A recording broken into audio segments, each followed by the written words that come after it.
Les articles de Smalcald, 1537.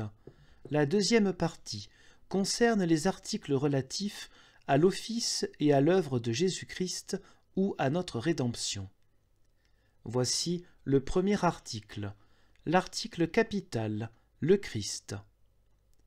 Que Jésus-Christ, notre Dieu et notre Seigneur, est mort pour nos péchés et ressuscité pour notre justification. Romains 4. Et lui seul, il est l'agneau de Dieu qui porte les péchés du monde. Jean 1. Et Dieu a mis sur lui les péchés de nous tous.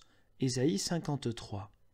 De même, tous les hommes sont pécheurs et sont justifiés sans nul mérite, par sa grâce, au moyen de la rédemption opérée par Jésus-Christ en son sang, etc. Romains 3. Puisque, à présent, cela doit être cru et ne peut être obtenu ou saisi au moyen d'une œuvre, d'une loi ou d'un mérite quelconque, il est clair et certain que seule une telle foi nous justifie, comme saint Paul le dit dans Romains 3.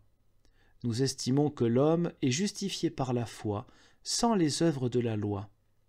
De même, afin que l'on reconnaisse que Dieu seul est juste et justifie celui qui a la foi en Jésus. Sur cet article, aucun écart ou concession n'est possible. Le ciel et la terre, ou tout ce qui est périssable, dussent-ils crouler. Car il n'y a pas d'autre nom qui ait été donné aux hommes par lequel nous puissions être sauvés, dit saint Pierre en Acte 4. Et par ces meurtrissures, nous avons la guérison. Ésaïe 53. Et c'est sur cet article que repose tout ce qui fait notre vie, tout ce que nous enseignons contre le pape, le diable et le monde.